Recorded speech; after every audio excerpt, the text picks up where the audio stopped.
Hello friends, నేను మీ రామకృష్ణ. మనం రోజు లైఫ్కి సంబంధించి, ఫైనాన్స్కి సంబంధించి, డైరెక్ట్ సెల్లింగ్ సంబంధించి చాలా టాపిక్స్ మాట్లాడుకుంటాం కదా. ఈరోజు మనం లైఫ్కి సంబంధించిన ఒక టాపిక్ గురించి ఒక మోటివేషన్ స్టోరీ తోటి ముందుకెళ్దాం. ఫైనాన్స్కి సంబంధించి ఎలాంటి ఇన్ఫర్మేషన్ తెలుసుకోవాలనుకున్నా, డైరెక్ట్ సెల్లింగ్ బిజినెస్ గురించి ఎలాంటి ఇన్ఫర్మేషన్ తెలుసుకోవాలనుకున్నా, డిస్క్రిప్షన్లో మా వాట్సాప్ గ్రూప్ లింక్ ఇస్తున్నాను. అందులో లాగిన్ అయిపోయి మీకు కావాల్సిన ఇన్ఫర్మేషన్ మాకు వాట్సాప్ చేయొచ్చు.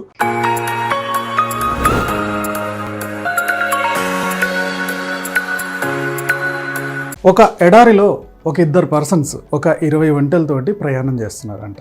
ఈ ఎడారిలో ఈ చివరి నుంచి ఆ చివరికి వెళ్ళడం అనేది వాళ్ళ గమ్యం. సో పొద్దున్నే స్టార్ట్ అయ్యారు. సో సాయంత్రం వరకు నడుస్తూ ఉన్నారు. ఇక చీకటి పడుద్దనంగా దగ్గరలో ఒక విలేజ్ ఉంది. ఆ విలేజ్లో ఇవాళ ఆగేసి ఆ విలేజ్ దగ్గరలో ఆగి మళ్ళీ నెక్స్ట్ డే మనం ప్రయాణం స్టార్ట్ చేద్దాంలే అనుకున్నారు అనమాట.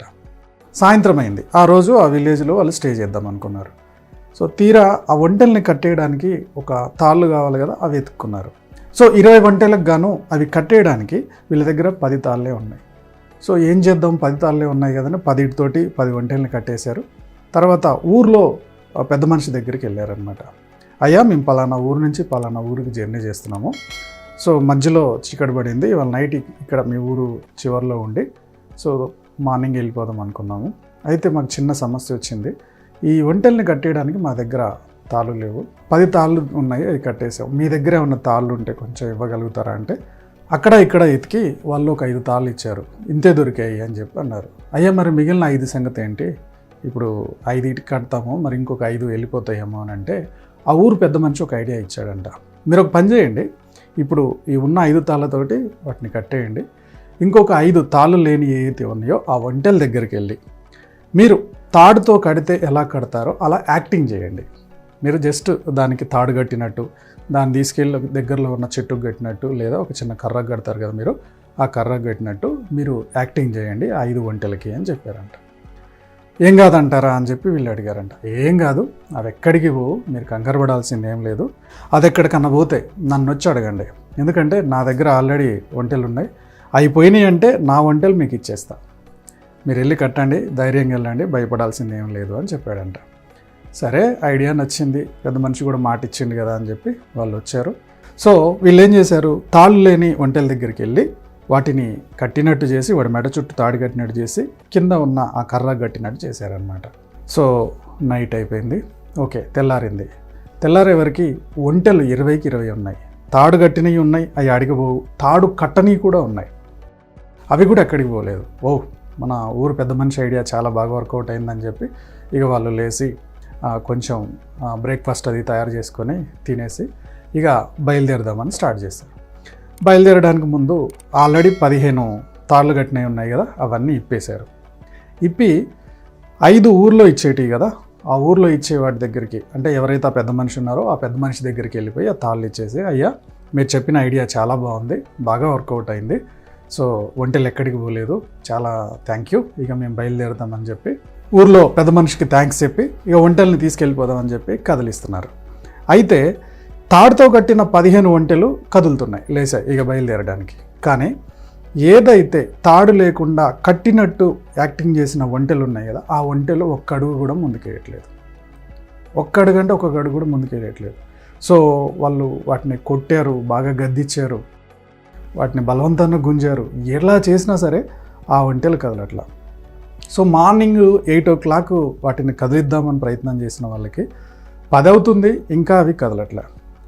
అప్పుడు ఏం చేయాలో ఆ 2 మనుషులకు అర్థం కాల. ఏంది ఇది, ఎందుకు ఇలా చేస్తున్నాయి, వీటికి ఏమైనా హెల్త్ ఇష్యూ వచ్చిందా అని చెప్పి సరే మళ్ళీ పెద్ద మనిషి దగ్గరికి వెళ్ళి, అయ్యా ఇక్కడ మీ దగ్గర ఉన్న పశువుల డాక్టర్ ఉన్నాడా? మేము రాత్రి తాడుతో కట్టిన 15 ఒంటెలు కదులుతున్నాయి, కానీ మేము యాక్టింగ్ చేసాం కదా కట్టినట్టు, ఆ యాక్టింగ్ చేసిన ఒంటెలు కదలట్లేదు, వాటికి ఏదన్నా హెల్త్ ఇష్యూ వచ్చిందేమో, ఒక్కసారి పశువుల డాక్టర్ చూపిద్దాం అనుకుంటున్నాను, అవి ఎంత ట్రై చేసినా కదలట్లేదు అని చెప్పి చెప్పాడంట. అప్పుడు పెద్ద మనిషి ఆలోచించి, ఊర్లో పశువుల డాక్టర్ ఏం లేడు, కానీ ఒక చిన్న డౌట్ వచ్చింది నాకు, ఇంతకు మీరు ఆ ఒంటెలకి తాడిప్పారా లేదా అని అడిగాడంట. అదేంటయ్యా, జస్ట్ మనం తాళ్ళు లేకనే కదా మీరు యాక్టింగ్ చేయమన్నారు కట్టినట్టు, యాక్టింగ్ చేసాము, వాటికి తాళిప్పేదేంది మళ్ళీ అని. అదేరా భయ్, నువ్వు తాడు కట్టినట్టు యాక్టింగ్ చేసావు కదా, మరి తాడు ఇప్పినట్టు యాక్టింగ్ చేయాలి కదా అని చెప్పి అన్నాడంట. అరే అసలు ఈ థాట్ నాకు రాలేదు, ఒకసారి నేను వెళ్ళి ట్రై చేస్తా అని ఆ పెద్ద మనిషి దగ్గర నుంచి ఆ ఒంటెల అబ్బాయి వచ్చి వాటికి జస్ట్ మెడ చుట్టూ తాడు ఇప్పినట్టు ట్రై చేసి ఇక్కడ ఈ ఏదైతే కర్ర ఉంది కదా, కట్టిన కర్ర, ఆ కర్రను కూడా పైకి గుంజేసారంట. ఇలా 5 చేసి జస్ట్ కదిలిచ్చేవరకు అన్నీ కదలడం స్టార్ట్ అయినాయి అంట. ఈ స్టోరీ నుంచి మనం ఏం నేర్చుకోవచ్చు? చాలామంది లైఫ్లో ఒక కంఫర్ట్ జోన్కి, ఒక రొటీన్ లైఫ్కి అలవాటు అయిపోయాం. సో రొటీన్ లైఫ్ అంటే ఎలా ఉంటుందంటే పొద్దున్నే లేస్తాం, డ్యూటీకి రెడీ అయిపోతాం, సాయంత్రం వస్తాం, ఓకే, కొద్దిసేపు టీవీనో ఫోనో చూస్తాం, తర్వాత నైట్కి భోజనం అయిపోతుంది, మళ్ళీ పొద్దున్నే లేవడం, మళ్ళీ ఆఫీస్కి పోవడం, మళ్ళీ సాయంత్రం రావడం. సో ఈ పని రొటేట్ అయిపోతూ ఉంటుంది, రొటీన్ అయిపోతూ ఉంటుంది, రొటీన్ వర్క్.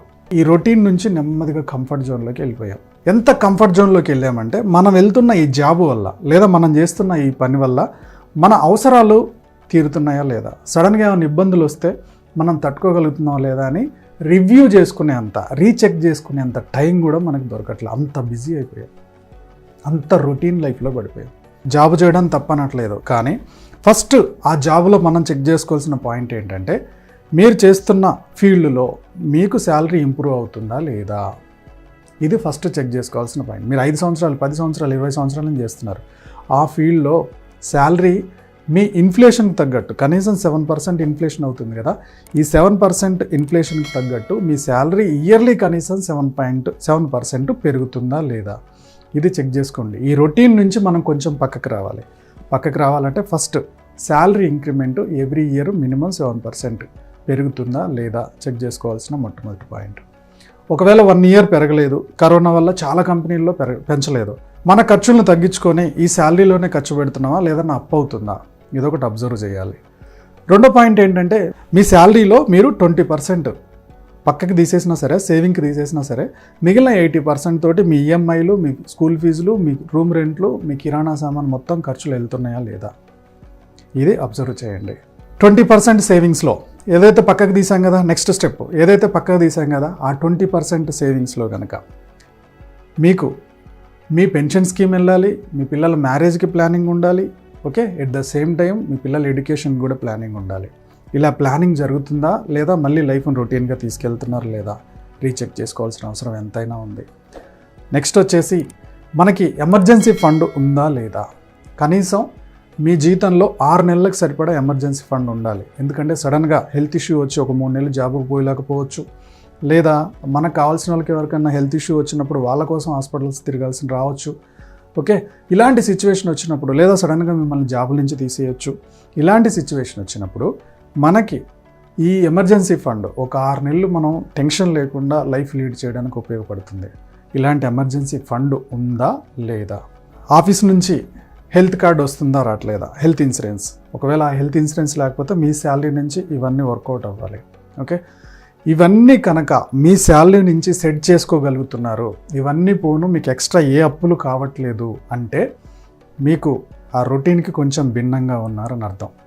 లేదు శాలరీ వచ్చేది వస్తుంది, అయినా నాకు ఇన్కమ్ సరిపోవట్లేదు, ఎవ్రీ మంత్ అప్పు చేయాల్సి వస్తుంది, సో మీరు ప్రతి నెల స్కూల్ ఫీజులకో కరెంటు బిల్లులకో అప్పుల కోసం ఆలోచిస్తున్నారు, ఎక్కడ అప్పు దొరుకుద్దని ఆలోచిస్తున్నారంటే మీకు శాలరీ సరిపోవట్లేదని అర్థం. శాలరీ సరిపోనప్పుడు ఆ రొటీన్ నుంచి తొందరగా బయటపడడానికి ట్రై చేయాలి.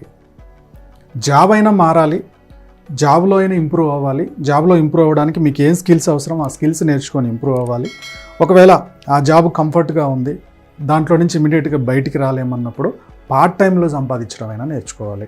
ఓకే ఫ్రెండ్స్, మీ శాలరీ సరిపోవట్లేదు, పార్ట్ టైంలో డబ్బులు సంపాదించుకుందాం అనుకుంటే నేనైతే పైసా పెట్టుబడి లేకుండా డైరెక్ట్ సెల్లింగ్ బిజినెస్లో, ఓకే, నెమ్మదిగా పార్ట్ టైం ఇన్కమ్ని ఎలా పెంచుకోవాలి, వాటిని మీ ఎమర్జెన్సీ ఫండ్కి, మీ పిల్లల ఎడ్యుకేషన్కి, మీ సేవింగ్స్ కోసం ఎలా ప్లాన్ చేసుకోవాలి మొత్తం ఐడియా ఇస్తూ ఉంటాను.